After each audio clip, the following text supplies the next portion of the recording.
Hi, welcome back to Real Lives, Real Money, the show that's all about getting your mind together, achieving financial security. By the way, I'm Nettie Jones, licensed psychotherapist here in the Houston area in private practice, Houston, Texas, by the way. And yes, we had homework. We wrapped up the show. I was a little anxious. I went home. Yeah, I was. I went home and I did my homework. And I have to tell you, it was not comfortable. Uh-oh. And so, but I understand a lot of what people experience. And I share this with my clients all the time. I am work in progress. That's right. And so we all are. Yes. And so I think it's important to be transparent sometimes. And so for me, money has never been my strong suit. So that's been a struggle for me. I'm not where I used to be, but I'm getting better. So yes, sitting down and looking at that really got me to thinking about what I need to do next. And I'm sure you're about to tell us what's very next. Good, very good. Well, I know a lot of you probably have a new reality. Yeah. All right? And we need that new reality. Yeah. We need that awakening and that reality so we know where to start from. So now that you all have set your goals and Nettie, you've done your homework, we're going to go to the Real Lives, Real Money pyramid. And I want you to focus on that pyramid. All of our goals should have some priority. All right, first things first. The first thing that someone should do is to make sure that they have a solid foundation. To make sure that those things, Nettie, that can come along in life, that can derail us from reaching our goals, that we take care of all those things. And what are those things, basically, as human beings? We could lose our income. Yeah. We can get sick. We can become disabled. We can die too soon, and we can live too long. That's basically it. Wow. So we want to make sure that, number one, that we have an adequate emergency fund for those things that are going to come up, right? Right. Something always comes up. I hear clients tell me, Cheryl, I set money aside, and something comes up, and I feel like I'm on a constant treadmill, and I just can't get ahead, all right? So let's set aside that emergency fund, which is 6 months of your living expenses, which you all know your monthly living expenses because we've done our homework. That's right. We've done our budget. So we have that emergency fund set aside, 6 months of living expenses. Mm-hmm. The next is to make sure that we have our debt under control, all right? There's good debt and there's bad debt. And clients ask me all the time, well, should I retire my debt? Should I pay my debt off sooner? Okay. And I would say that if it costs you more to use someone else's money than you can make on your money, Wow. then that debt should be retired sooner. Okay? All right.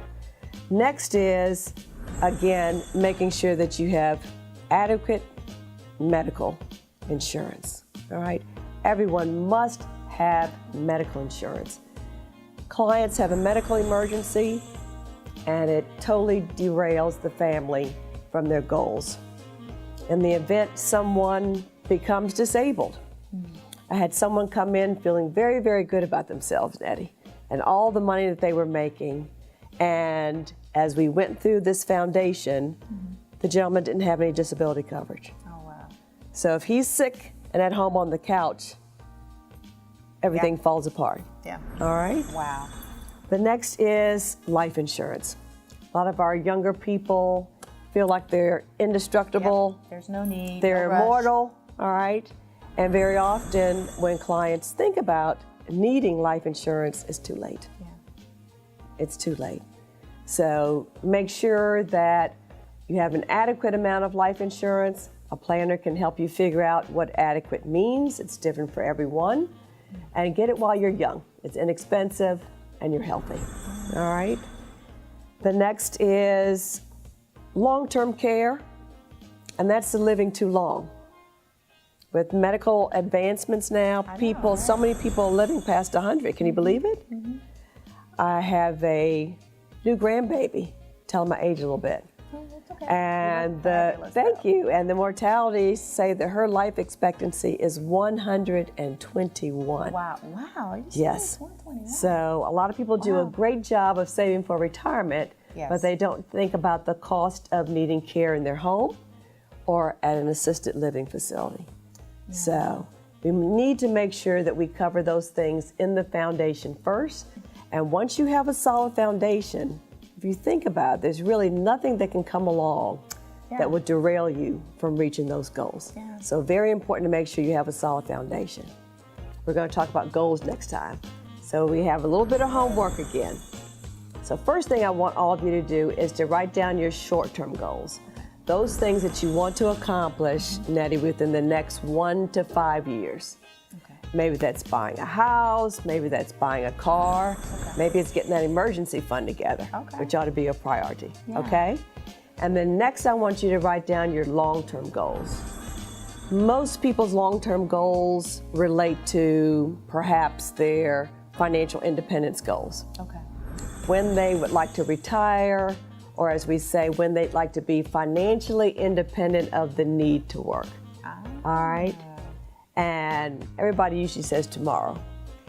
I think we need to be a little realistic, right? All right, let's do that. Okay. All right. All right. So your second answer, and probably the best thing to do is to use a more traditional age for retirement, like 65 or 67. All right? So homework.